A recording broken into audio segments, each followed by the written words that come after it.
ایصال ثواب کے لیے قرآن خوانی جائز نہیں ہے. قرآن خوانی جو اجتماعی سطح پہ ہوتی ہے نا، پبلک آتی ہے، سب قرآن پڑھتے ہیں، یہ عمل بدعت ہے، ناجائز ہے. یہ عمل بدعت ہے، ناجائز ہے.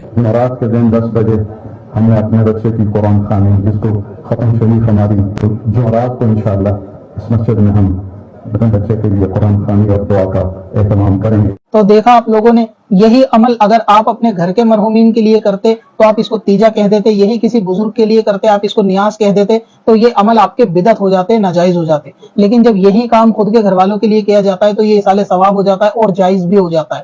کہنے کا مقصد یہ ہے کہ آپ کو اس دور پر فتن کے اندر ایسے بہت فتنے اور منافق دکھیں گے کہ جن کی زباں پہ کچھ دل میں کچھ اور ہوگا. لہٰذا آپ کو لازم ہے کہ اہل سنت کے دامن کو مضبوطی سے تھامے رکھیں، اعلیٰ حضرت امام احمد رضا سے جڑے رہیں. اب بہت سارے لوگ کہیں گے کہ ایسا وقت نہیں تھا ایسی ویڈیو بنانے کا، آپ یہ ویڈیو کچھ دن کے بعد بھی بنا سکتے تھے. تو میں ان کو ایک لائن میں جواب دینا چاہوں گا کہ میلاد کرنا حرام ہے، میلاد کرنا بدعت ہے، یہ ساری خرافاتیں ہیں. یہ ویڈیو ربیع الاول کے جانے کے بعد بھی بنائی جا سکتی تھی، یہ ویڈیو بھی ربیع الاول میں کیوں آتی ہیں؟